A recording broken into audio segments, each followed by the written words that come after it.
Figure it out. Hello, this is Adam Koralik from Figured Out Productions. The following video is a video of some kind, and I hope you enjoy it. Hey everyone, it's Adam here. Welcome to the Figure It Out podcast, or Figure It Outcast, for July 2023. I am your host, Adam Koralik, and returning as always is the evil Rob Thanos. Welcome back, Rob. Good to be back, Adam. How are you doing on this beautiful July afternoon? Wow, you can hear the hate and visceral in his voice. It's ridiculous. Yeah, no, I'm doing fine. Thank you. Normally this is where I would tell you, hey, this is a Patreon-backed podcast, and if you support it, you can get early access to it, as well as all my videos, for the measly sum of $5 a month. Come on, you can afford $5. For the price of a cup of coffee, you could adopt this poor bearded boy from Chicago. Yes, I do need more coffee. That's true. And you could also get a shout out. You can pick subjects. You can be on the podcast. You also get early access to all my videos and stuff in general. So I appreciate the support. Thank you very much. And normally this is where we would introduce one of the people who is actually a backer that gets to be on the podcast, and that would be Abdullah. However, he is unable to join us today. We attempted to, and he was having some serious technical problems, and then his computer just completely crapped out on him. So we do this in honor of you, Abdullah. When you hear this, unfortunately he could not make it, but that's okay. He wanted to, but was unable to be here today, so we just had the show must go on. Yeah, that's the hazards of having an international cast of characters on this podcast. Well, that's okay. We welcome all. Now, so we'll just go into the subject. Now, funny enough, he didn't actually have a subject in mind either, so we picked some for him. And one of the things he tends to like to talk about is collecting in general. So I kind of pitched a subject I thought might be kind of fascinating. And now I guess it'll just be you and me talking about it, which is ironic, but okay, here we go. The subject was, how much would it cost for you, Rob, for you to sell your whole collection and then just like retire from collecting entirely? And partially I want to know this just because I'm curious what your own personal price point would be, how reasonable or negotiable you are to such things, and honestly, so you can tell us some of the cool things you have to justify that decision. So before I get started, quick question. So you're walking away from collecting. Are you walking away from gaming? Like, can you have, let's say, a hypothetical like emulator box, like a Raspberry Pi, that it's going to play this stuff? Or are you walking away from gaming? I'm going to say, for the argument of our hypothetical, you're walking away from gaming. Like, here's the insane scenario that's happening here. Rob and I are walking down the street somewhere in Manhattan. Actually, no. I'm gonna rechange it. We're walking down the street in Chicago. You know, Rob comes to visit, and he's like, "Show me downtown Chicago. I've been here before, but I don't know anything about it because I'm Rob, and I think the airport is the city." Anyway, so we will go into the city, and we will walk around the city, and we'll explore. And all of a sudden, Chicago's own resident, and believe it or not, he does live here, George Lucas. George Lucas lives in Chicago. He lives downtown in the city. And we're walking down the street, and he recognizes us. Turns out he's a huge fan of this podcast, right? He's like, "Oh, I heard them talking. That's my jam. I listen to that all the time." Shout out to JL. Yes, wherever you are. You mean GL? GL. Yeah, he's a huge fan. You can't even spell his name. Anyway, you don't even know his middle name, George Jonathan Lucas. Yes, of course. So, actually, fun fact about him, he does apparently listen to a ton of random podcasts on his, he actually walks around with an iPod listening to podcasts all the time. Apparently, it's like a thing he does. He's walking around the street, maybe he's listening to our show, and then he randomly hears us having a conversation. We're probably bitching about the Starbucks Reserve, and you're like, "It's just a Starbucks." And I'm like, "No, you don't get it." I'm just explaining something from the city. And then he hears us, and he's like, "Oh, wow, you two, I listen to your show all the time. This is so crazy." And he goes, "Listen, I want to buy both of your collections. I want every single thing you have, all of it, every single item. But in addition to buying it all, you have to live under the proviso that you never, ever get another video game system. You never pursue anything else. You never play another game in your life." Which means, Adam, you can never play a Shenmue 4 if it ever becomes a thing. Rob, you can never play another Mario Kart or whatever the hell it is you like. Franklin. Yeah, sure. You can't play all the Franklin sequels that he is personally about to fund. You can never do any of that. So, but he's also like, but I want to, before we stress this, before I make you a cash offer, I kind of need to know what you've got here. So come on, boys, wow me. That just happened, Rob. What's going down? Okay, so first of all, George, come on. I mean, there's going to be some overlap. I don't know if you need to buy both of our collections. Yeah, but I said both. That's him. He's making the rules. We're just living up to it. That's walking around money. Yeah, well, that's what he is, man. So, okay, so I think we're going to be coming at it from two different places, just because while we are both collectors, you are definitely a higher caliber collector than I am. I've actually never even been to your place in Chicago, despite. I know, like I said, you think the city's the airport. I'm aware. Anyway, go ahead. So, I haven't seen your collection aside from, your videos that you post. You've seen mine. Like, mine's a small, little room. It's a packed room. Yeah. But it's, it's a modest, albeit, substantial game collection. So, and unlike you, I don't have a job, really, that ties me to this stuff. This is really just for my enjoyment. Yes, I in the past have taught video game classes, and I've used that stuff to help teach it, but it's not really a thing that I do anymore. I'm not on YouTube. I'm not doing reviews on the latest and greatest stuff in retro games. There are a lot of aspects. I do this for fun and as a hobby. That's really what it is. So I think it would be difficult for me to kind of give it up because I already enjoy that, that aspect of my life where I just I was playing Zelda right before we jumped on this podcast. It's what I do when I've got spare time. I could invest it in another hobby like my, musical collection or vinyl, things like that. But it'd be difficult to put a price on it. Now, the ironic thing is, unlike you, I have a price of my collection. I have my collection insured, and what I use to calculate it is the GameEye app, because your collection is really too big and too weird to realistically be cataloged on an app like that. Yeah, I mean, that's a side story. It's funny because GameEye actually follows me on Twitter, but I don't use their app because I find it so ludicrously incomplete. It's good if you exclusively care about basic North American releases for popular systems. If you care about the value of my Pippin games from Japan only, then I'm sorry, they won't be in there. You know what I mean? Well, granted, the app has gotten a lot better. Sure. They have expanded their imports. It's still technically in beta, I think. Everything's technically. YouTube's technically in beta.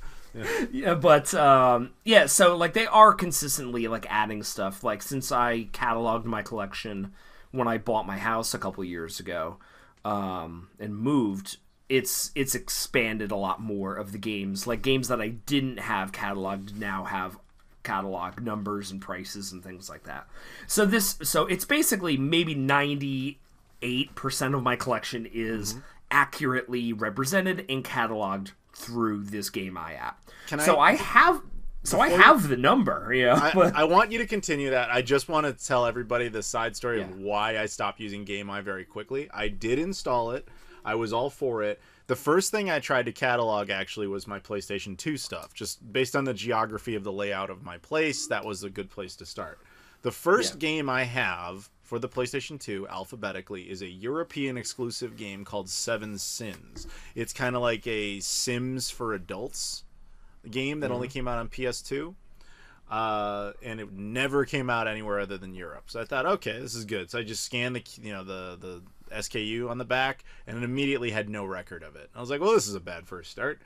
And then I scanned the next thing, which was I want to say something stupid like Air Raid 2, which is one of those crappy Phoenix games for the PS2. Scan that, had no record of that either. I'm like, okay, so it's mostly useless.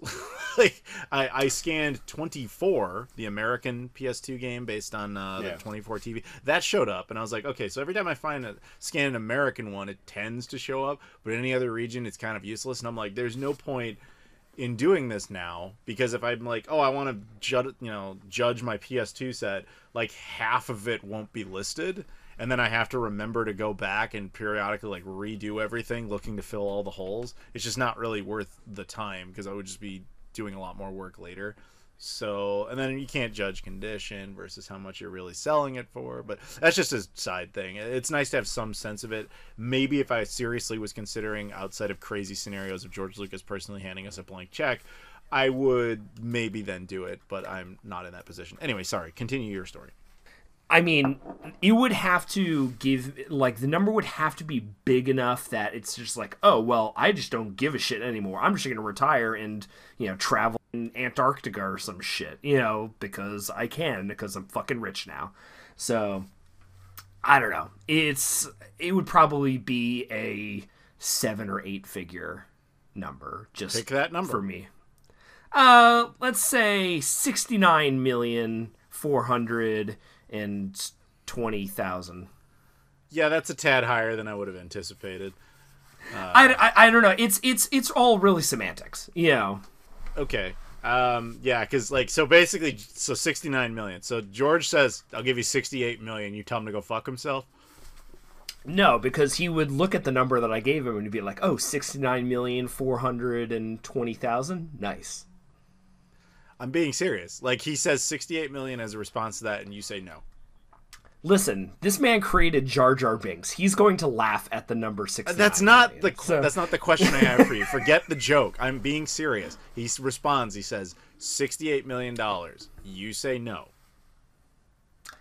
You know what? Fuck you. He's got Disney money. He could pay me the 69 million. So you are saying no if he offers you $68 million?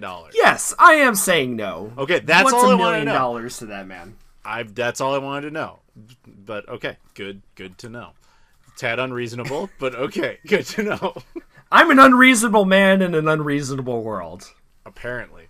So I look at my situation, and as ridiculous as this scenario is, I tried to approach it a tad more seriously.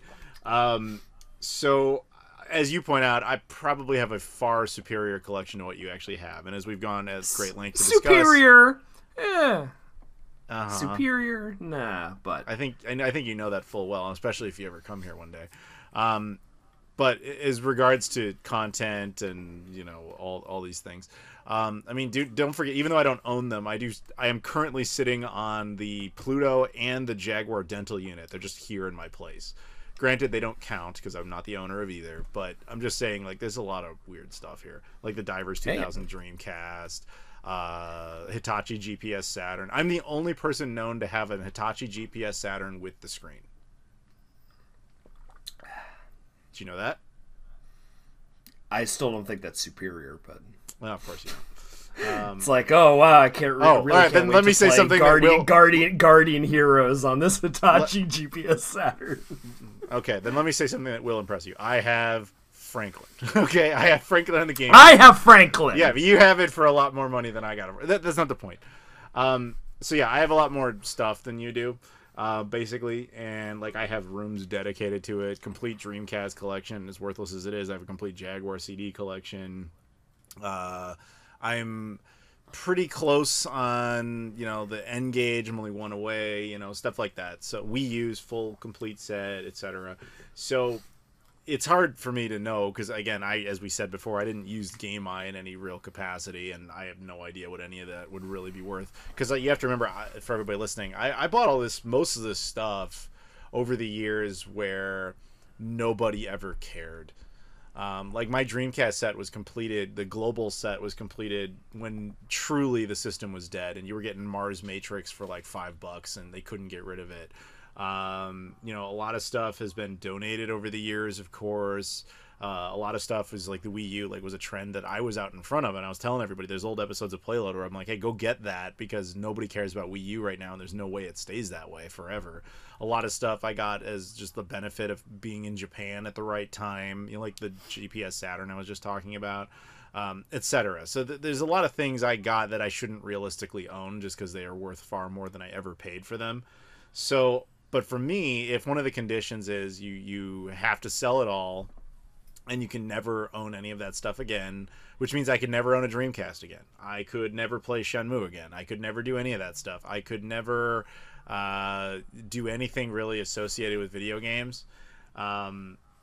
I have no idea what the on-paper value of the collection is, but if we're going for absurdist yet still semi-practical, I'm also giving up my job at that point because I couldn't really produce videos anymore because I would assume that's one of the conditions of like, hey, you can't make videos about video games, especially when you don't own any anymore. You would have to pivot hard to the Travel Channel. I would, and even then, that would be a flaw because, like, in that case, there's a bunch of those videos are like, I'm here because of a video game-related thing. So it would have to be exclusively like, hey guys, we're just going to Guam again. Like, it's, you know, I don't know what else, you know, that's assuming I felt like doing that anymore, which if I'm in the scenario where I've sold all this stuff to this ridiculous billionaire, it's possible that I wouldn't care anymore. Who knows? I've never been in a position to have that much money to know that. But I guess if we're saying like, what is my retirement level go away price? I was going to say $5 million, but you made me look like a chump saying $69 million for your relatively smaller collection that doesn't have anything to do with your own future. I guess I would have to be more brazen and say probably like 10 million at the very least, because that's like my retirement forever. Like I can never work another day in my life unless I decide to get a completely different job doing like, hey guys, I work at Walmart now. Or whatever. And I'd also assume in that scenario I'd have to make it very clear that the Jaguar and the Pluto are not part of that. But that's a different, very specific thing. Although I think if he went to Roger's the guy that owns the Pluto, right? Correct, yes. Yeah, so he went to Rogers and be like, hey, you know, it's $69 million. And he's like, oh, yeah, fuck, sure. Well, Roger would take that. Roger has kind of told me, like, the very least he's interested. I had this discussion with Roger before, and no one out there is going to take this seriously, but this is what he said, because Roger has no interest in selling the Sega Pluto at any time. But he said, like, straight up, if quote unquote the right offer came along, he would do it. And I asked him once, like, what would that be? And he's like, honestly, $1 million. I'm like, dude, there's no way you get $1 million. He's like, exactly. So, like, you know, like, that's the I don't want to sell it price. Yeah. Precisely. And that's how I feel about mine. But then I have to also think, like, you know, if George Lucas was seriously like, here's a check for $10 million for all of your stuff, and you just walk away from this, I have to admit, I probably would take that deal. Because you don't ever have to do any more work for the rest of your life. I don't know what you do in retirement. I'd probably get very bored, honestly, because part of my big retirement plan, whenever the hell that was going to ever happen, would be to just sit down and play video games all the time. But I guess that ain't happening. Yeah. So a lot more movies. I'd have to actually buy like a real Blu-ray player because I guess I would lose all mine. But you know, stuff like that would be a bug in the system. But I'm sure that's, you know, solvable. And then just travel the world even more so. But you get to go do whatever I want, I guess. So I guess that's sort of my answer to that question. Is I don't think, and I want to be very clear to the people listening, my collection is in no way worth $10 million. Like, it's not even close. But like the most valuable thing in there is something I don't even own, which again would be the Pluto. But yeah, no, if George was crazy enough to give me $10 million for something that's not worth even a fraction of that, well, technically it would be a fraction, but you get what I'm saying. Then yeah, of course I would do that. And I think that Rob's perhaps being a tad unreasonable with his assessment, but hey, you know, whatever. Yeah, well, yeah, that's the name of the game. That is the name of the game. So there you go. That's our answer to the question, and I have no idea what Abdullah's answer would have been, but I'm sure it was going to be a good one. So thank you, Abdullah, for, I guess, sort of trying to join us and unfortunately not being able to be here. So we're going to move on to the next subject. So the next backer is, of course, Chuck Shaw, who is the ruler of the Missouri Game Con, which I will actually be a guest at later this month. Although by the time this airs, I think the con will have already happened. Actually, no, it won't. Thanks for the invite. Jeez. You're welcome. No, this will come out publicly right before the con actually happens. But anyway, so yeah, unfortunately, even though I asked him, he just kind of left me on red because I think he's very busy these days. So I don't think he had time to come up with a subject. So we kind of came up with something for him, and it's just kind of a brief thing, and it kind of segues nicely, I think. You, I assume, saw that Sega documents leak from '96, right? I did. You're actually the one that told me about it, and I was like, oh, really? Yeah. And yeah, I did a deep dive on it, and yes, very cool. So it's kind of a fascinating little moment in time. So for those who missed this, Sega Retro, I think it's Sega Retro, is a website that uncovered a bunch of documents that Sega created back in '96 for like upcoming business strategies. And you have to remember, at the time they were still very much in the console market. They were still focused on the Sega Saturn. Dreamcast was not a thing yet. And it's a lot of emails actually from Tom Kalinske, who was running Sega at the time, being like, okay, here's strategy, here's what I'm thinking, this, that, and the other. And while a lot of it wasn't really news, there were some interesting bits in there. One was a bunch of breakdowns of goals for the 32X and a whole bunch of games that never came out for it. Same with the Saturn, a whole bunch of games that were on the horizon that never came out for it. The one that everybody's pointing to as being absurd is that there is a very specific email written by Tom Kalinske where he's talking about how excited he is about how he thinks the Saturn can outperform the PlayStation. Everybody's like making fun of him for this, but I'm like, yeah, but you're all missing the context behind it. When he wrote that email at that time, the PlayStation actually was losing to the Saturn in Japan. And that was what he was basically talking about. People don't tend to know that the Saturn actually was massively successful in Japan. Ultimately, yes, it lost to the PlayStation, no dispute. But at the time in which he wrote it, they were actually killing it over there. Largely on the back of the Virtua Fighter series, but that was a moment in time that was true when he wrote it. It just looks silly now in hindsight. So I thought that was fascinating. And the thing that was most unique to me, and I got tagged in constantly on Twitter about this, is that it actually is the only official Sega documentation we have seen that actually talks about the Pluto and what their plans were for it.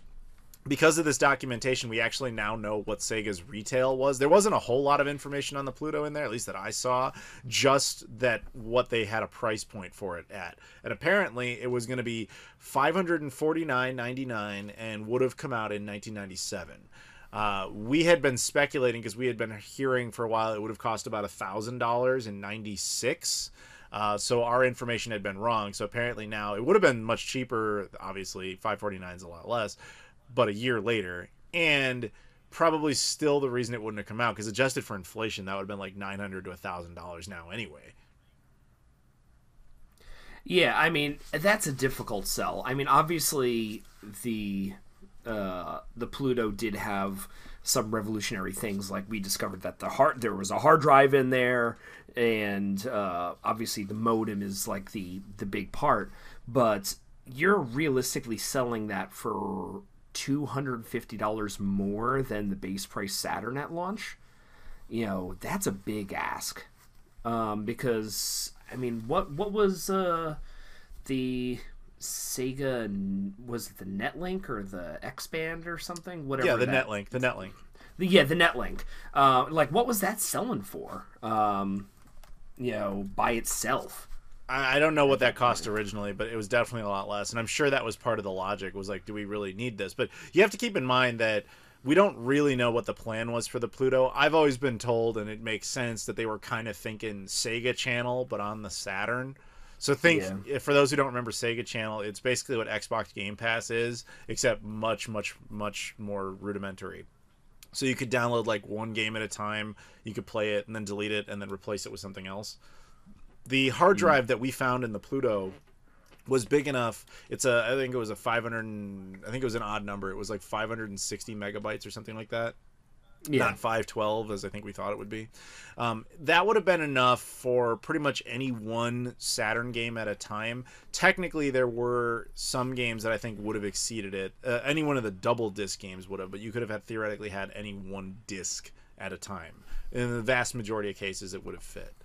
But again, not all. So we were kind of thinking that maybe that was their plan, was like, hey, you know, digitally download these things. I mean, Sega was betting internet was the future. They were clearly right about that. But that's all speculation, because that's the only thing to document, again, to my knowledge, because that's all I noticed about the Pluto. The only thing it really taught us that was like the release date was 97, and the price was $549.99. So everything else remains just as speculative. But I thought it was fascinating to actually see a document where it really was like listed in there. That's really cool. The you know, the sales numbers and everything and like projections and stuff, that's like, you know, that's interesting stuff. But really, the things to me that are really, really cool about this leak are, I think you prefaced it earlier, are the emails, especially from Tom Kalinske. And because what it feels like is really kind of a primary source version of something like the Console Wars book that came out, like 5 years ago at this point, which is a great book. And I think it was made into a documentary recently.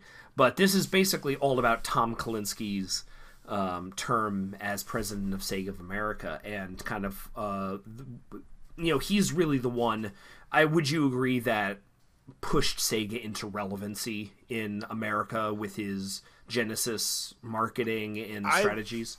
I would argue if Sega ever had a Phil Spencer, it was Tom Kalinske. Yeah.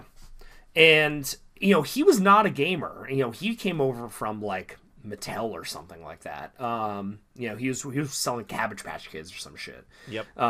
But he knew how to market things, and he was a good businessman.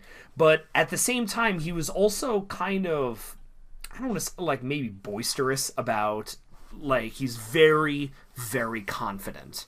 Even when he's dealing from a position of weakness, he's very, very confident in the way he delivered, you know, information, presented himself and the company. You know, kind of maybe like a Napoleon complex at times. But, you know, the emails that are listed, like you mentioned, like the big one where it was like, oh, like we're killing Sony, and you know, because he went to Akihabara. He says, I visited 10 retail stores in Akihabara. We're killing Sony. Every store Saturn is sold out, and there are stacks of PlayStations. Now, we do know that the Saturn did much better in Japan than in the United States, but really, really interesting, you know, way that he goes about, like, presenting, like, even though all signs, I mean, very soon after that are going to point to the PlayStation blowing the Saturn out of the water, which it would eventually do, he's still kind of presenting it like that. But at the same time, like, there's like another email where he says, like, we need to advertise visually and verbally that we're lowering the price of the Saturn to $250 because we need to undercut the PlayStation at this point. We need better, like, game footage. We need to, like, push back against Nintendo because they're talking about the Nintendo 64 at this point. It's some really interesting things. And also that we need to significantly improve, quote, third-party support to achieve parity. You know, saying that Sony is killing us on third-party stuff. So really, really interesting pulling back of the curtain. From a really interesting transitional time in Sega's history. You know, this isn't the height of the Genesis anymore, and this isn't even the death knell, like the last gasp of the Dreamcast. This is like in this weird transitional time of the Saturn, where Sega is kind of tripped out of the gate by their own decisions and is really in a tug of war between Sega of Japan and Sega of America over the direction of the company. Really, really cool. Really cool. Yeah, it's cool that we have this documentation and Sega historians can look into it and everything. And yeah, I mean, again, though, I already said my piece, but that's just my favorite thing about it is this is like the first official acknowledgement we really have that Sega really was working on the Pluto, other than what I've talked to them about privately. Like, this is like a public thing. Like, yep, this is what it would have cost. Here it is. I think that also more or less confirms what we always... I was just going to say, it essentially confirms what we always said, which was that the Pluto was Sega of America's idea and their project, not Sega of Japan's, which makes a lot of sense. But anyway, you were saying? The interesting thing about this is, once you reminded me of the name of the Netlink, the Saturn modem, I actually looked through the thing, and there's no mention of that modem in here anywhere, because they itemize all of the accessories for the Saturn and for the Genesis for all their systems. Like, oh, this is the controller, and this is like the fight stick, and like all of their kind of projections. There's no mention of the Netlink anywhere in here. If I had to guess, I do know that the Netlink came out in '97, and it came out like I would have to assume this was made when they were betting, because with the Pluto's in there, they were probably betting on that as the internet future for the Saturn. And somewhere along the line, they were like, wouldn't it just be cheaper to scrap that and just build a modem? And then somebody probably was like, yeah, but that kind of defeats the whole point of what we're trying to do. But it was like, yeah, but we can test and see how internet works. And then it didn't work very well, and that was kind of the end of it. I'm guessing that was kind of the sequence of events. So it would make sense that it's not on there. Yeah, the sheet that the Pluto is mentioned is the fiscal year business plan for 1997.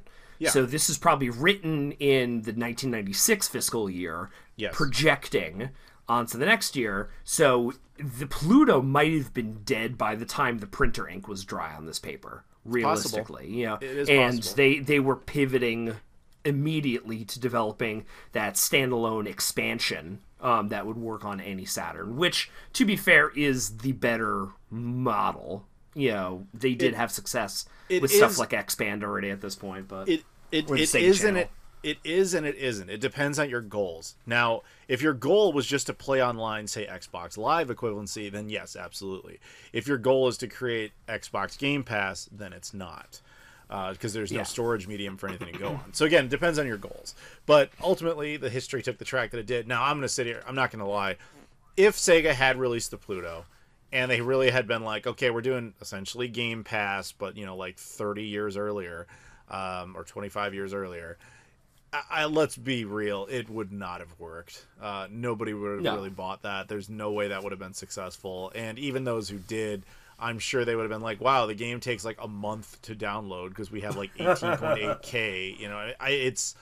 I don't think that could have ever realistically worked in any practical sense, but especially because like the people, presumably they would have sold it on the logic like, look, the system may cost twice as much as a normal Saturn, but you have this digital access to like all these games you're not paying for. So, that you're essentially like getting free games with the system just digitally. Now, I think we know, because that eventually is kind of the model we went with. I think it would have kind of upset developers further unless they were getting some sort of royalty off of that, or would they have had a subscription service? We don't know. We just don't know. This is all speculation, but it's just kind of interesting to think about.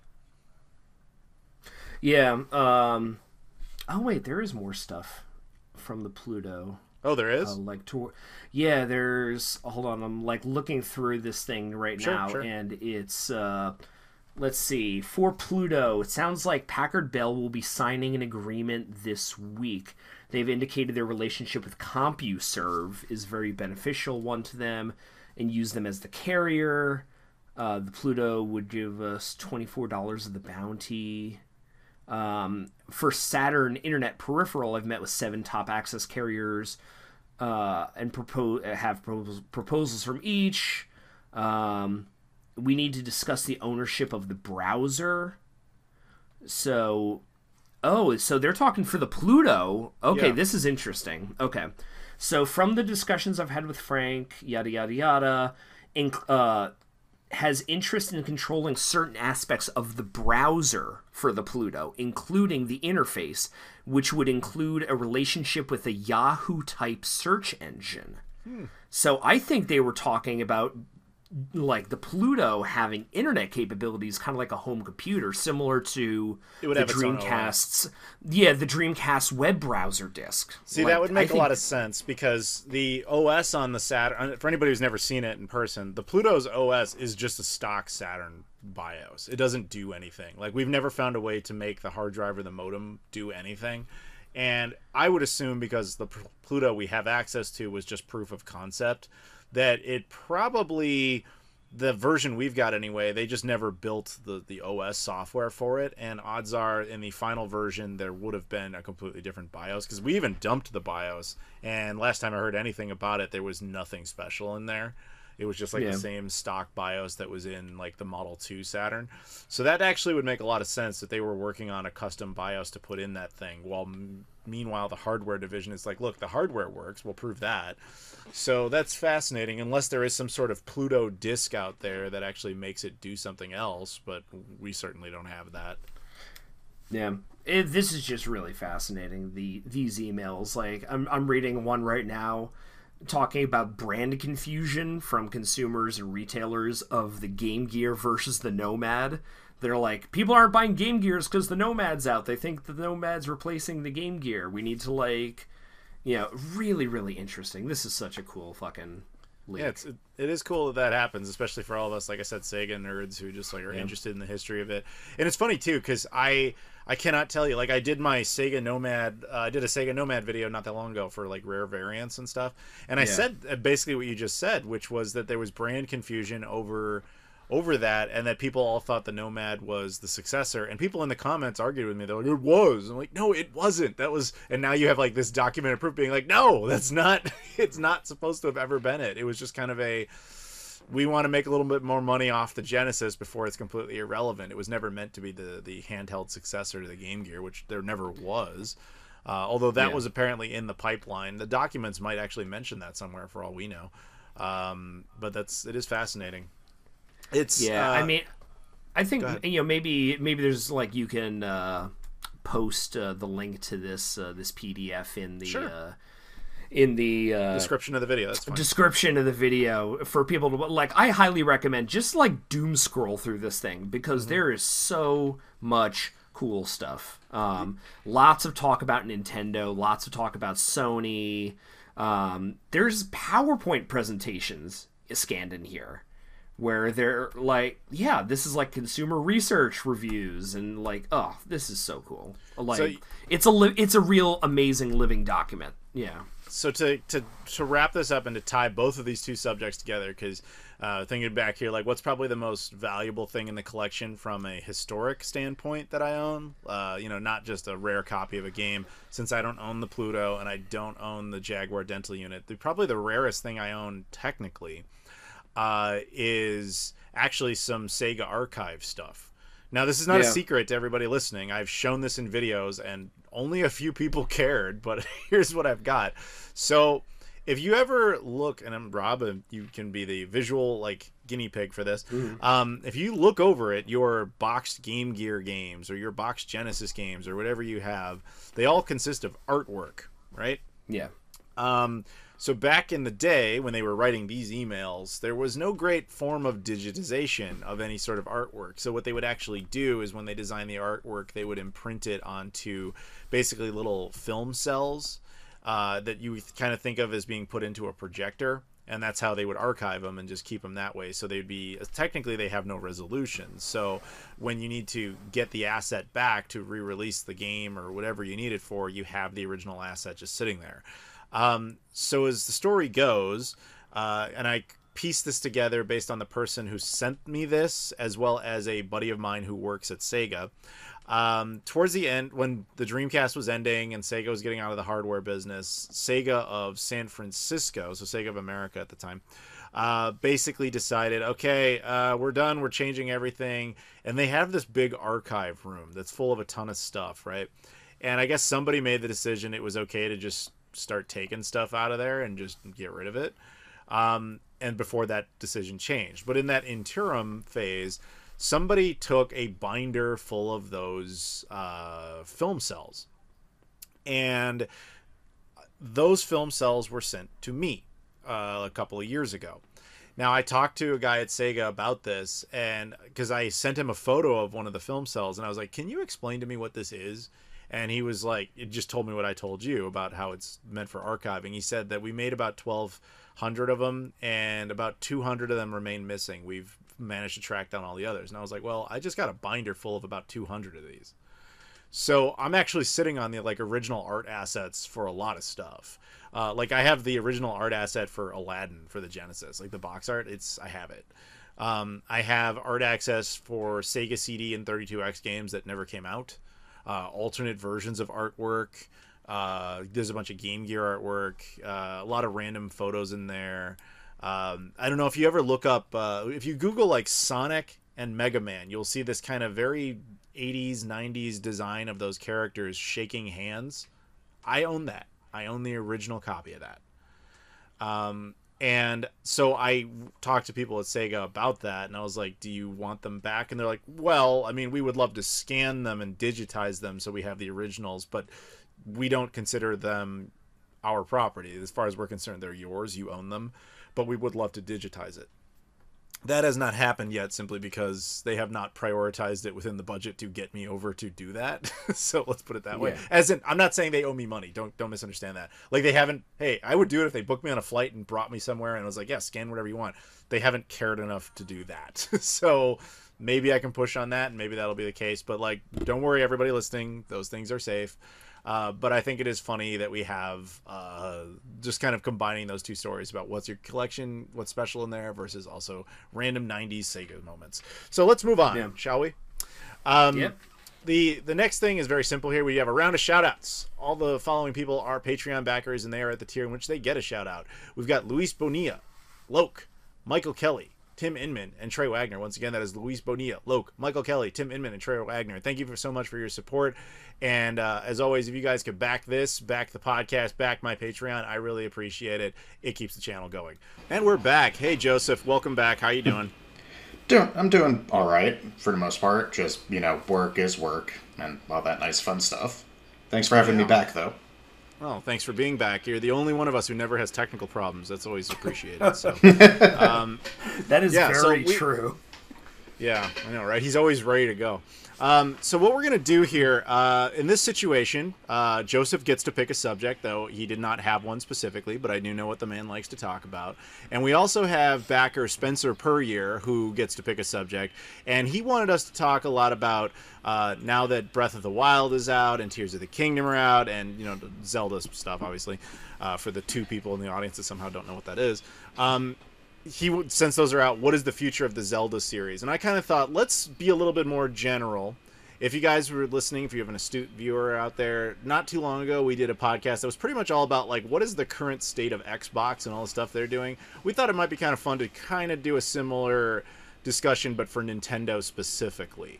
So that would include the Zelda stuff at Spencer's request, but also just kind of like what else we might predict out of them for the rest of the year or the future, etc. So anybody want to kick it off here? Yeah, they're doing pretty good. They're doing pretty good. I don't know.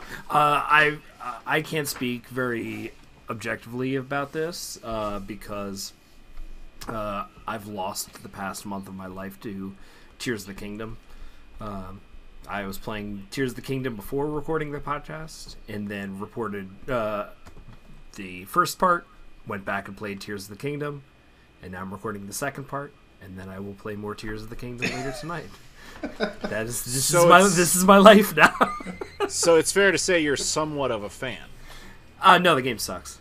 Just making sure. Because I thought maybe I was reading you wrong. Looks like an Xbox 360 game, runs at 20 frames per second. Best game ever. Okay, that clears it up. Thank you. Yeah. But yeah, it only runs at 20. I don't know. I feel like it's pushing 20 at times during this gameplay, man. Oh, okay, yeah, during some times, yeah. Yeah, no, but maybe I just didn't make enough crazy crap when I played it. Yeah. No, the game is like I hesitate to use the word masterpiece in a lot of cases. This game is a masterpiece. you know, if Breath of the Wild is one of the highest rated Zelda games, I think it's for Metacritic like number 2 behind Ocarina of Time. This is just a better version of Breath of the Wild. It's just more, and it's awesome. Joseph, you playing it or? I beat it a couple of weeks ago, so I've actually freed myself from Tears of the Kingdom. Yeah. But it was a really good game. I spent like 130 hours or so on it, which is about as much as I spent playing Breath of the Wild. Yeah. And I'm just like, I can't... Part of me is like when I first started playing it, I was like, yeah, this is basically just Breath of the Wild again. And the next time I was like thinking about it, I was still having fun, but I was like, yeah, this is okay. This is like Breath of the Wild again. That next thing I knew, I look at the clock and it's been like 5 hours. So yeah. Like, oh, right. It just even if it still feels like it's just like at first it just feels like more Breath of the Wild. That still means it's more Breath of the Wild. Yeah, and that's like not a bad thing because that game was also incredible. Yeah. Adam, you're not playing, right? I am not. That's why I'm letting you guys just go off. Your knowledge of Tears of the Kingdom is reserved for all of the crucifixion memes of Korok seeds and the giant Transformers with the flaming dicks and shit. Yeah. No, my knowledge of Tears of the Kingdom is mostly that it's out. And that's about it. Like, I don't even own the game yet. Like, I have not gotten around to it because I haven't even gotten around to Breath of the Wild because, as I famously have said, I haven't even got around to Link to the Past yet. Like, I'm very behind on I have played more of the Zelda CDI games than I have anything after that. Just because I beaten the 2 NES ones, and that was as far as I ever really got. I think I did play Link's Awakening on the original Game Boy as a child, and I think I beat that. But I don't remember it that well. I just remember doing that. Zelda was... I mean, I like Zelda just fine. It just never really was something I was super passionate about. And it's something as an adult I've always wanted to kind of find the time to go in and play. And as long as... And this won't make any sense to you, Joseph, but it will to Rob. As long as George Lucas doesn't come in and buy my whole collection, then maybe I'll have that time to do that. So, eventually. But, like, you know, work is work. Prioritize what we have to prioritize. Right. Yeah. No, I hear you. And honestly, if you're wanting to make time to play through the Zelda games, Breath of the Wild and Tears of the Kingdom, while good, probably not the ones you're going to be able to do that for. Just putting that out there. I appreciate that. Like I said, I spent 130 hours in both of those games. And granted, I wasn't being completionist about it either. It was just like, okay, yep, I'll go, oh, what's over there? What's over there? What's over there? And it's like, I sure did spend 25 hours, like, not progressing the main quest at all. Yeah, but, I mean, that's the thing about this game, which is so remarkable for me, is I don't like open world games. I don't like sandbox games. I like really tight stories. I like pick up and play stuff. I'm really a fan of, like, the arcade style gameplay. I don't like stuff like Elden Ring or Skyrim or No Man's Sky. You have these giant games with so much to do. This is the exception. I am, like, lost in this game right now. I want to go to every shrine. I want to map all of the depths. I want to visit all the islands. I want all the story beats. I want to collect... This game is incredible in the way that it just sucks the life out of you. Like nothing else can. And that's for me, that's the mark of a good game, is that, like, I remember playing a little bit of something like No Man's Sky when it came out, and I'm like, this game is giant and there's nothing that I want to do. Like, I feel like there's nothing going on. It's like a sterile, dead environment. Like, Tears of the Kingdom is like, there's stuff everywhere you look. And as you said, it's like, oh, what's that? Ooh, look at that. Ooh, let me go over there. And then when you're going over there, you get sidetracked, and it's the biggest, like, sink like I've had in a video game in a very, very long time. Yeah.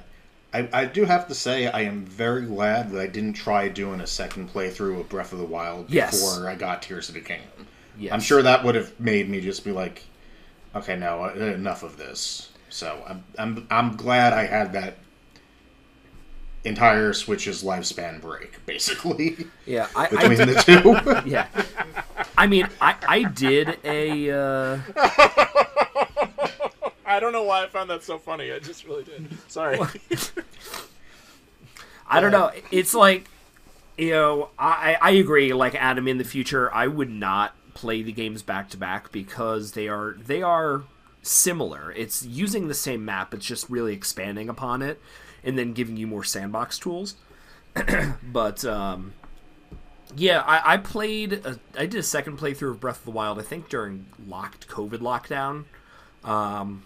After playing it originally when the game came out. And you're right. I am very glad I did not play it. Because sometimes in anticipation of a new game, like in a series, I'll go back and I'll play like the previous game just to kind of hype myself up for it.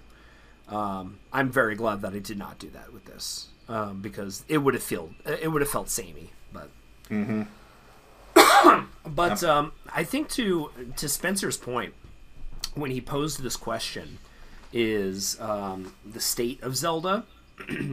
I think maybe what he's getting at here is, where do you go from here?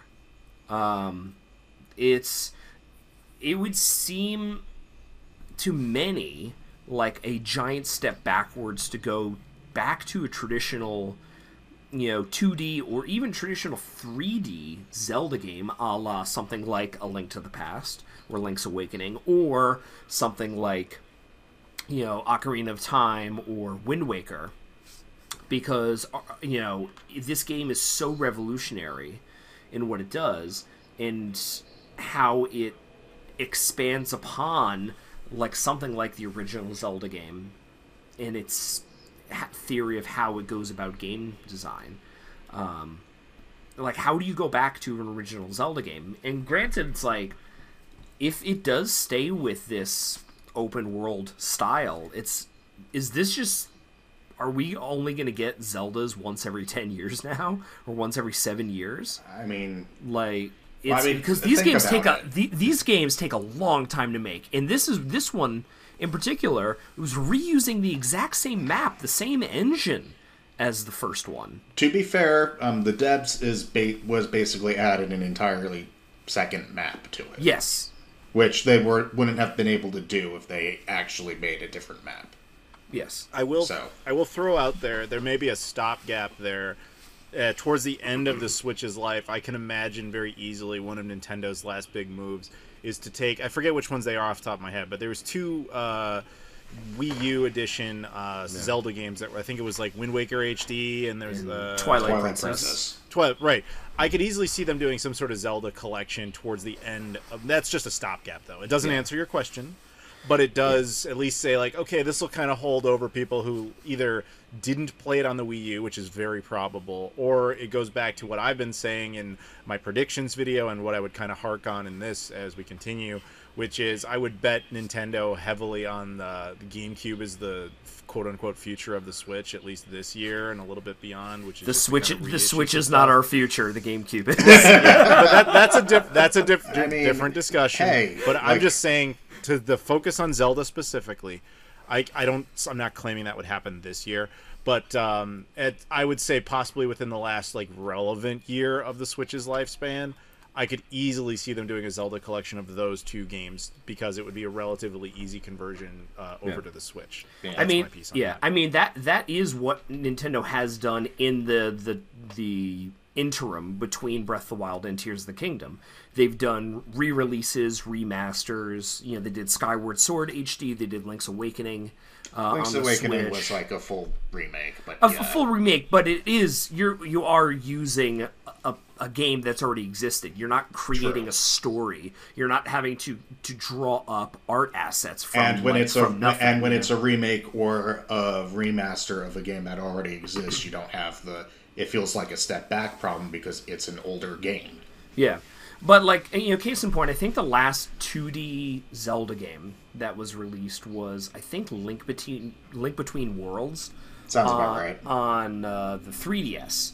And that game was great. And I know a lot of people think that game is, like, one of the best ever made. It's pretty good. Yeah. But it's it's 10 years old now, and if they did a 2D Zelda game like that, but a new one, would people like say, no, this isn't good, I want more Breath of the Wild, I want more Tears of the Kingdom, you know, this is too old, you know, old Zelda, I don't want old Zelda, I want new Zelda. Yeah, they're definitely not going to make Breath of the Wild / Tears of the Kingdom numbers if they make a new 2D Zelda or make a new regular 3D Zelda. They'll probably still be successful because there are a bunch of Zelda people who are like, yes, Zelda, more, give me. Yes. Because there are people who don't like how Breath of the Wild and Tears of the Kingdom are. Yeah, there are people, and you know, I see where their head is at. You know, it's like, you know, sometimes traditional dungeons and more of an emphasis on a story is like, you know, that's what, as I said, that's what I like in a game. I don't like open world games for the most part. I want a tight, focused story, and something like Twilight Princess or Wind Waker or Ocarina of Time, Majora's Mask, those are great games for story. There's so much lore and story beats in there that that's how you get lost in those games, is really in the lore of the world. Yeah. And to Adam's point also about like the Wind Waker and Twilight Princess maybe coming to the Switch at some point, I could totally believe that. I mean, granted, because think about it, like what Nintendo just did. Like Pikmin 4 comes out in about 2 weeks. Yeah, they shadow re-released Pikmin 1 and 2 on the eShop, which is awesome. It is, which is also something I predicted. Yeah, go watch my Switch prediction video. I didn't say those two titles specifically, but I said watch out this year. I'm expecting them to do a lot of remasters and sudden re-releases of GameCube stuff. Yeah. This is the year where they can kind of cling to GameCube to kind of give it some additional thrust to get us old guys excited. And they're doing it. It worked, and it actually got me to be like, okay, now both of these are out, so I bought them, I played them, and I'm currently at like the end of Pikmin 3. So I'm kicking myself for not playing these games when they first came out, because holy crap, they're good. But like, so that works for them, and they're also now like doing a remaster of Luigi's Mansion Dark Moon. So yeah, I mean, maybe we might get a Link Between Worlds. I think we can also get Luigi's Mansion 1 in that context. Oh yeah, almost certainly. Yeah, we'll almost certainly get that eventually. Yeah, I think that, you know, it is, GameCube is obviously where a lot of people's heads are at, like, and that makes a lot of sense. They've done Tales of Symphonia, they did Metroid Prime, they did Super Mario Sunshine, they did Final Fantasy Crystal Chronicles, they didn't they just do did they announce Baten Kaitos? I think they did. They did, yeah, Baten Kaitos. Yeah. To be fair, not all of those are Nintendo. But no, but there is a big focus on like bringing GameCube to that. Correct. Because that is like that's kind of a lifeboat system. That's off on its on an island. I mean, if Nintendo went to a company, it's like, hey, so you released a bunch of well-regarded GameCube games back in the day. Want to remaster them and put them on the Switch? Yeah. I mean, if Nintendo is going to come to them and mention that, hey, are you interested in that? I mean, unless if it was a pain in the ass to actually do the remaster, I don't see most companies saying no. Yeah. And to be fair, the Twilight Princess and Wind Waker HD, those are both GameCube games as well. Like, so technically, yes, but my assumption is they would use the Wii U versions. Oh yeah, of course. Yeah. But they were both, you know, released on GameCube. So GameCube is obviously on a lot of people's minds. But to your point, like Luigi's Mansion Dark Moon, I could see them mining 3DS for a lot more. Ooh, yeah. And because there is some great stuff on the 3DS, especially towards the second half, where this is like what they were getting out of that little handheld was remarkable. Something like Kid Icarus Uprising, that game is phenomenal, and I would kill for an HD remaster of that with actual working controls, because one thing about that game is the controls are really hampered by the system. Right. Let me ask you a question about that, because I'm gonna obviously submit to you here on 3DS content because you're gonna be vastly more familiar with it. How much of the games do you think would be affected by the fact there would be no 3D element? Not very. 5% maybe. Like Okay, Super Mario 3D Land, maybe, because they actually used the 3D for actual game affecting shit. But then they did 3D World on the Wii U and later the Switch with basically the same perspective, and it's fine. Yeah, well, that's more or less what I'm getting there were at, there were certain rooms where they did it where it was actually integral to the puzzle there. Yeah. But in 3D Land. But that's the point I'm trying to get to, because again, I submit to you on that one. I don't know the 3DS library nearly as well as you do, but I'm just wondering like how much of it is like a Wii situation where so many of those games, as nice as they would be to re-release, you're essentially stripping them of the Wiimote, which was kind of the whole point. Even though I hate the Wiimote, a lot of games on that system would be broken by that conversion. So I'm wondering how true that is. Not many. Okay, that's good to know. That definitely opens most the door to people that. Very quickly ended up just using the 3D as a neat like graphic effect, just because it was there. And then there are certain games that just flat out don't use it at all. If you turn the 3D slider on, nothing happens. So no, I will suggest that I don't know if they would do that yet, because I mean the 3DS just had its last game come out this year. It might be a little too early for it to be nostalgia berries on that, but Luigi's Mansion 2 is a special exception because I think the plan there is to get the whole trilogy on the same system. Yeah. And since that one was kind of locked to the 3DS, that makes a lot of sense. And then that just spells future. And like say Samus Returns comes back. Like Samus Returns, the Metroid 2 remake. I can certainly see getting brought over, especially with Red. Why the fuck was that game on the 3DS? Like that should. It was probably in development when they weren't 100% sure if the Switch was going to work.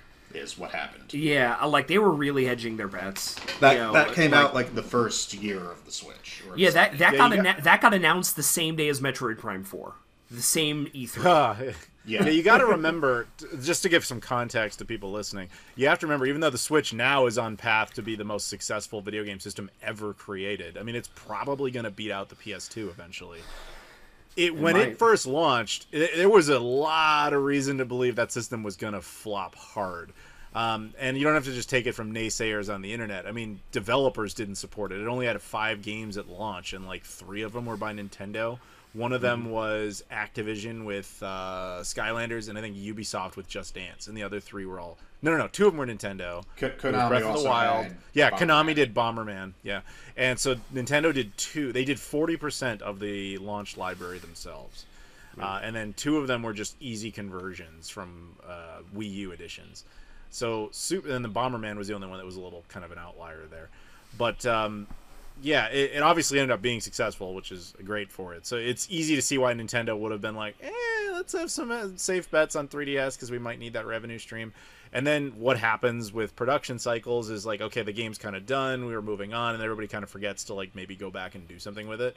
So I would assume that's probably the reason Luigi's Mansion 2 never had a Switch version in the first place. It's like, because that game really should have been on the Wii U. Was earlier. Yeah, I know, and it should have been on the Wii U, and I'm betting they were just like, nah, the hell with that, because Nintendo gave up on the Wii U by that point. Yeah. So it is just kind of strange that game doesn't have a console edition. I mean, it will now, we know that, but like, exactly.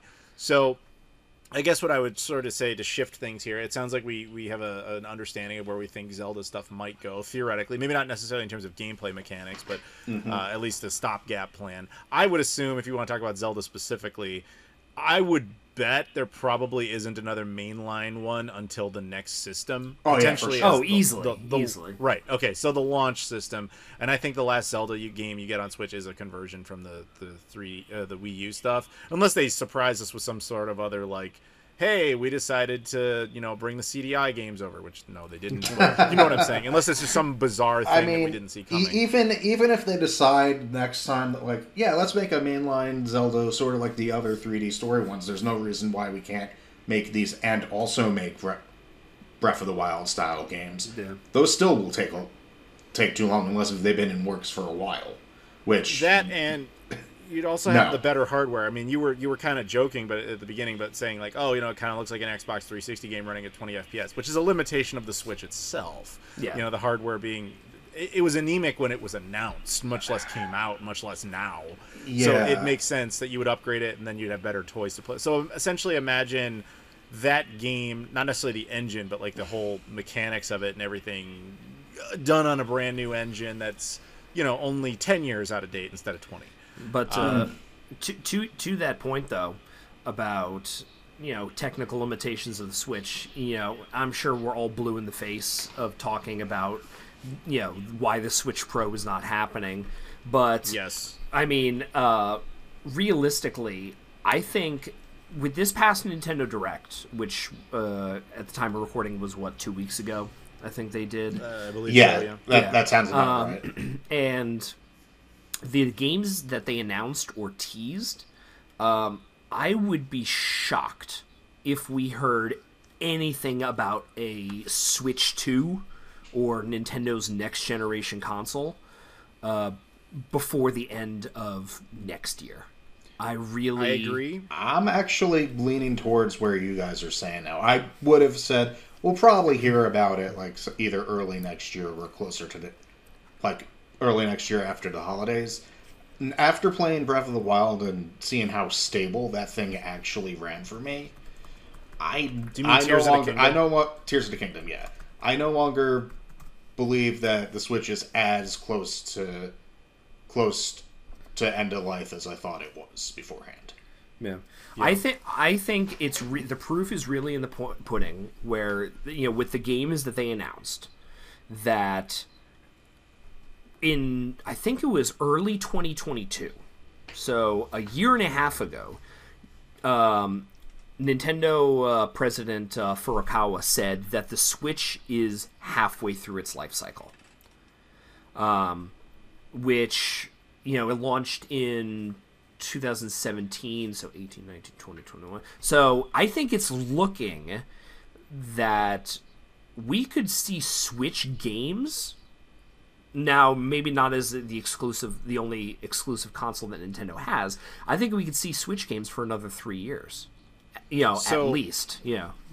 I'm going to stop you right there. I'm going to stop you right there with two points. One, there is a very recent article about this. I don't know if you guys saw it. It was more or less Nintendo claiming that when they do the next system, it'll be easy to upgrade from system to system to bring all your data, which implies that they're getting closer to that point.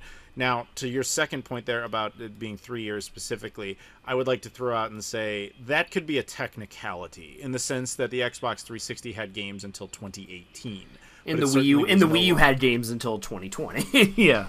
Yeah. So it does not mean that that's actually still when it's their relevant system. It's just that when it technically bleeds over and still has games. Now, that said, I believe that the Switch will technically still have releases for far more than 3 years to come. I would bet on like 5 to 6. Because, I mean, again, the Xbox 360 ceased to be commercially relevant in 2013 and still had games for an additional 5 years. And it was not the biggest success console of all time. So I would bet now, even if the Switch came out, or Switch 2, as stupid as it is. Let's just say they pulled a Sega and said, hey, we're announcing it, and here it's available today, just like the Saturn. Like, it just suddenly exists. I would still bet on the Switch having games for 5 years after that. Now, how many of those are worth playing is another matter. That's when you get into a lot of your, like, shovelware and sports crap and that stuff that lasts forever. But market relevance, where it's Nintendo's dominant platform, at least 2 more years. Yeah, a lot of people who have the Switch are absolutely like hardcore gamers like us who will buy the next system. But with how many Switches they sold, there's a bunch of people who are like, I want the Switch because it's cool and it's a video and it's cool and it's neat. It's like expecting the Wii user base to move on to the next console, which Nintendo did, and that did not work. So let me throw this out there because it's interesting you bring that up. With the exception of, and this is, maybe you can correct me if I'm wrong, Rob, let's play history teacher here for a second.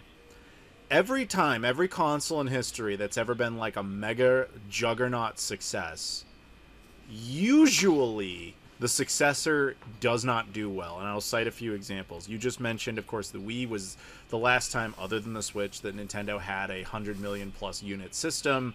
And then after that, they only sold, like famously like maybe 13 million Wii U's, it was considered a flop. Nintendo's own history, and we're setting aside the Game Boy line because that's obviously its own freak of nature. The NES, of course, did that. And while the Super Nintendo was a great system, it didn't come anywhere near those type of sales numbers. I think the Super Nintendo only sold like, I don't have the numbers in front of me, but I want to say it was like 24 million. It was like a quarter of what the NES/Famicom sold. The one exception in there that I can think of is the PS1 did that, and then the PS2 did it even bigger. But after the PS2, PS3 never did it.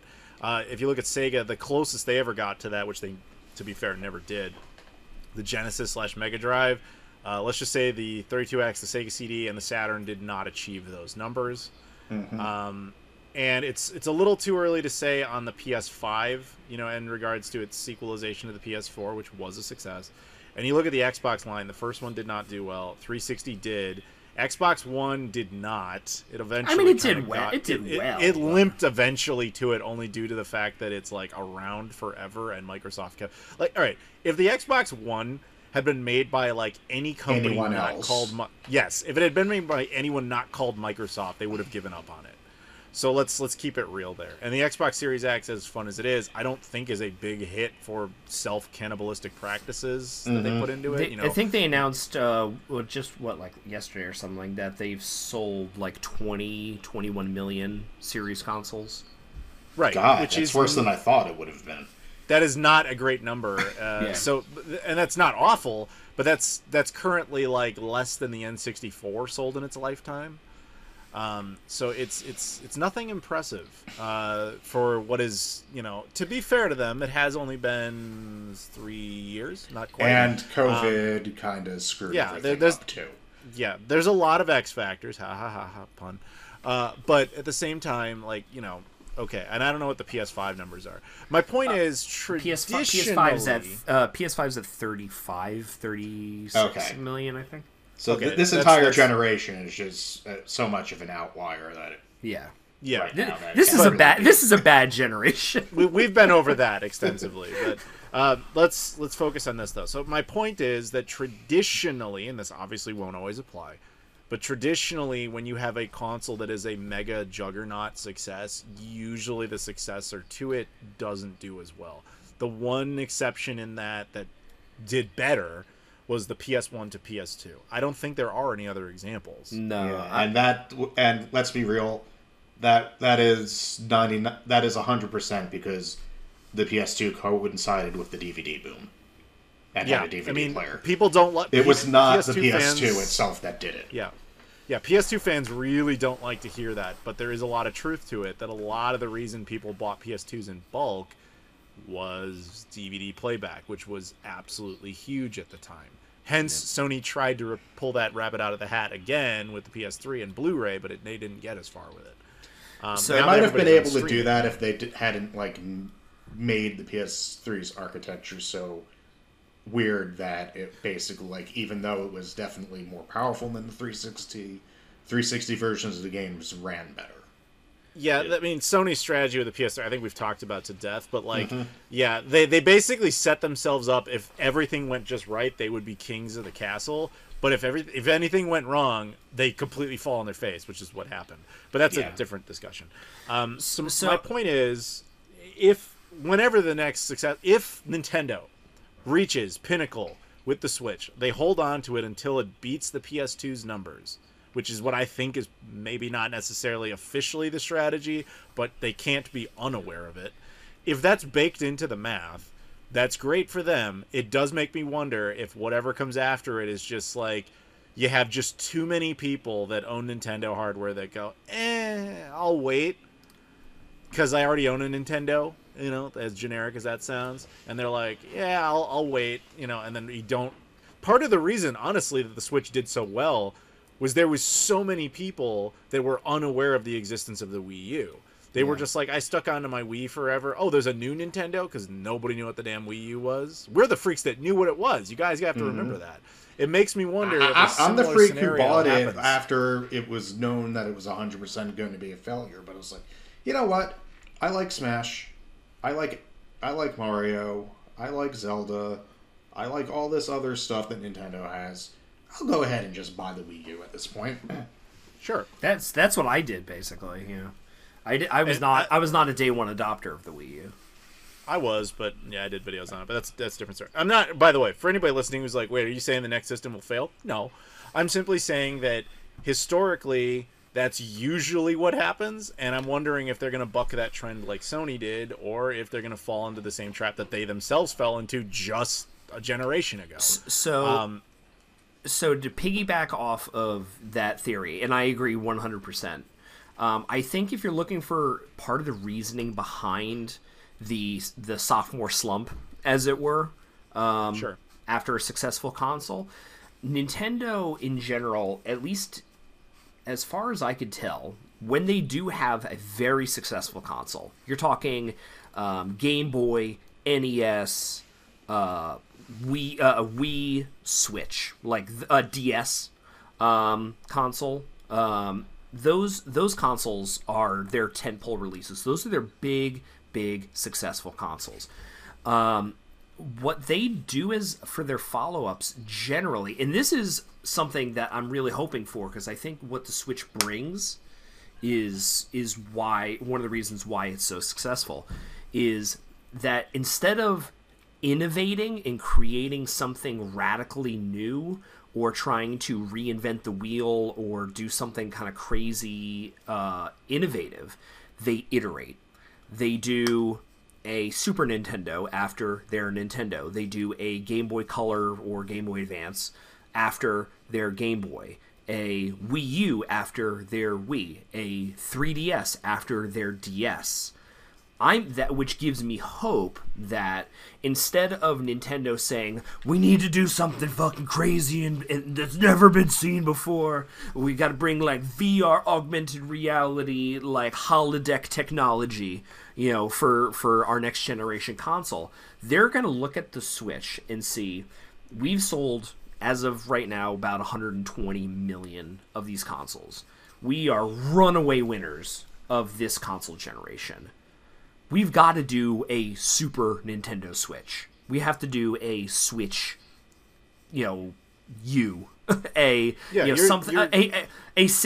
successor that is basically just going to be like more of the same, better technology, better that's why they say like, let's bring over the Nintendo accounts, let's make the transition seamless. We've got this ecosystem and it's really, really working right now. So we'd be fucking idiots to try and fuck with the formula. Right, so what you're basically saying is something I've said in the past, which is that if you look at Nintendo's console history, they tend to do their consoles, and this is just a observation based on the fact that we have so much data now, not something they probably thought of, but they tend to do stuff in families. So like the NES, SNES, and N64 are essentially the cartridge family. The three of them, cartridge family. Okay, so the three of them are together, and they're just kind of a logical upgrade to each other. GameCube's kind of where they shift everything into a whole new style. And for the first time ever, they gave their console a real name. It wasn't called the 64, it wasn't called the Super, and it wasn't called just the name of the fucking company. It was, let's do this. And then they used at least in America, anyway. Like in Japan, I mean, it was the Famicom. Famicom, to be fair, yes. But, okay, so then they kind of, brought literally the technology in the GameCube over to the Wii, as we all know, and then the Wii technology is inside the Wii U and so on. And then they broke with that to make the Switch, which is the whole, hybrid concept. My guess is they stick with that. I think Rob's totally right, and they just plus it. My simple point is that enough to break that other historical trend? Because you have one historical trend going head-to-head with another historical trend. You see what I'm saying? No, it's not. But realistically, I mean, they have to be looking at their competition. And they won't call them competition, but their competition of Sony and Microsoft. And hell, throw the fucking Steam Deck in there. I don't care. But they see the way the winds are blowing. Console generations are becoming far more blurred. People are switching to PCs, to mobile. VR is becoming a thing. I think that even if Nintendo sells, let's say, 100 million Switch 2s, I think that's beating the PS5 and that's beating the Xbox. I think that's... Of course it is. 100 million? Oh, yeah. But I mean, we're talking about. I mean, 100 we're talking about the Switch selling like 160 million to beat the PS2 and the DS. You know, the Wii sold 100 million. Yeah. So that is less than. Yeah, it is, but that doesn't mean it's unsuccessful. My point is that, like, usually the one that succeeds, the big one, is not successful. And by the way, in your own example there, you did leave one out, which was the successor to the Game Boy was actually the Virtual Boy, which repeats the same trend. It was not the successor to the Game Boy. That was a whole other system. All right, fine. We'll ignore that. But yeah, I'm not saying it'll flop, guys. And I want to be very clear about that. I'm just curious if that's a possibility, given just that historical trend. But then I agree with you, Rob, that whatever they do will be Switch Plus. It'll take that family ecosystem concept of, at the very least, what I would predict is the hybrid concept absolutely stays. So it's console, it's portable, that stays. Backwards compatibility is a big X factor, because on the one hand, I can see why that would be so appealing, because it would be like, oh, look, you bought this and all your Switch stuff comes with it. But at the same time, if they want to try and resell you stuff, having that in there can hurt them. And these are all things we've seen in the past. This is not new. It really boils down to what they decide internally is more likely to yield a profit. Do we gamble that more people will favor a system with with backwards compatibility, or do we favor the idea of not doing it? One of the lessons of the Switch, hang on, I'm not done. One of the lessons of the Switch was that Nintendo realized, they observed, we did not offer them any sort of backwards compatibility in that system, and it sold like gangbusters. We also didn't, because we didn't do that, we were able to resell them a bunch of games we already made because they had no other option to get it. Now, I know all the reasons that happened. It's because the Wii U was already unknown to people. That may not be a factor in their thought process, though. And there was enough nostalgia built up around all the other systems just being old enough that they could reissue all of these things. I understand that. The question is, do they? Do they see it the same way, or do they just see it as, on paper, as a simple stat? Didn't have backwards compatibility, allowed us to reissue everything, sells 150 bajillion units. Do they look at it that way, that simplistically? I don't know. Probably not, but it's a fair discussion. Anyway, go ahead, Rob. I think that you have to look at Nintendo's track record.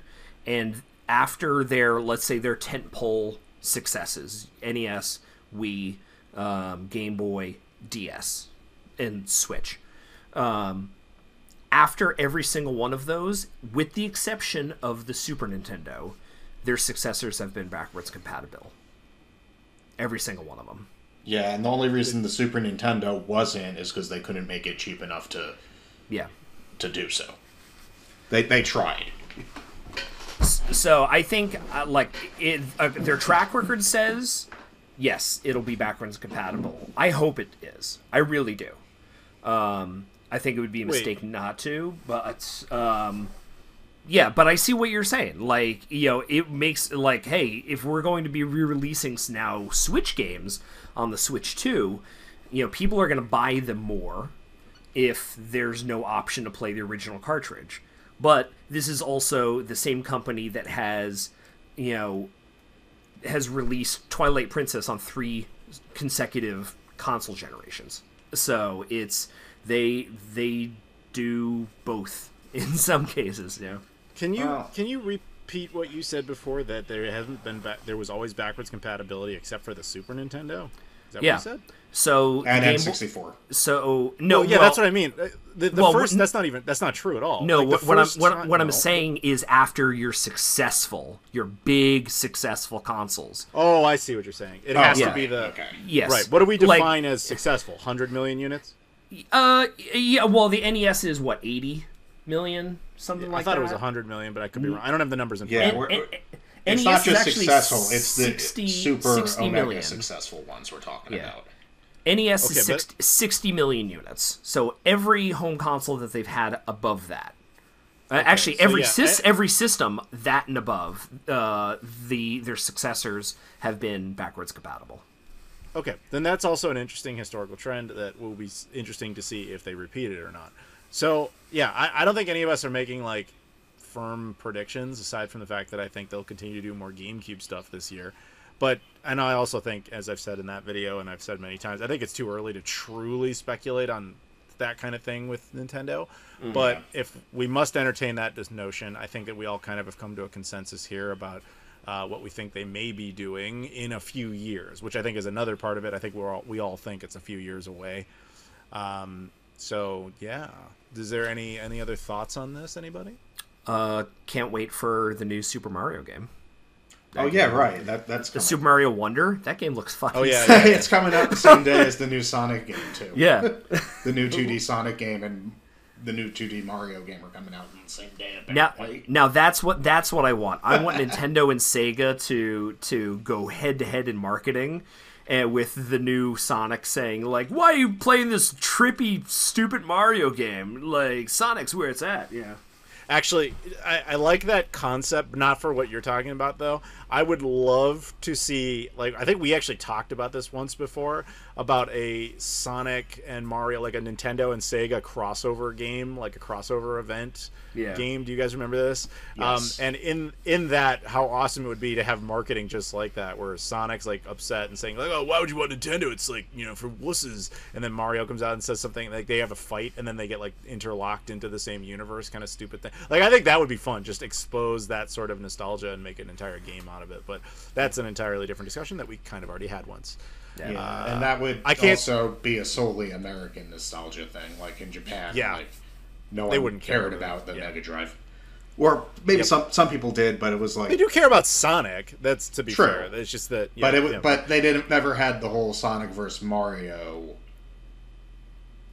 Not on the same level. He was definitely there, but Sonic was the loser in that situation. Yeah. Although Sonic definitely won in Europe, so it was really only here that it was like a true death knell battleground. Oh yeah. Yeah. Anyway, that doesn't matter. I can't see modern Sega and modern Nintendo being that edgy, considering they kind of work together. Their relationship is too sanitary for something like that. But as funny as it would be, but. Yeah, that's a different discussion. So, if there's nothing else, I guess we're done. Anybody? Anything? Fini. Okay. We pretty much talked about anything for the most part on Nintendo. So, yeah. All right, well then that is a wrap there. Very much a huge shout out to Spencer Purrier for that subject. Joseph, obviously, thank you, of course, for your contribution to it as well. Give shout outs to, once again, Patreon backers Luis Bonilla, Loke, Michael Kelly, Tim Inman, and Trey Wagner. As well as earlier, we had Chuck, who picked a subject by not responding, but that's fine. We just picked on his behalf. Abdullah, who would have, but he had technical problems, so he couldn't even join us. But all the same, thank you to Abdullah, thank you to Chuck, Luis Bonilla, Loke, Michael Kelly, Tim Inman, Trey Wagner, Spencer Purrier, and of course you, Joseph. And I guess thank you to Rob as well. And thank you to everybody listening. As always, appreciate the support.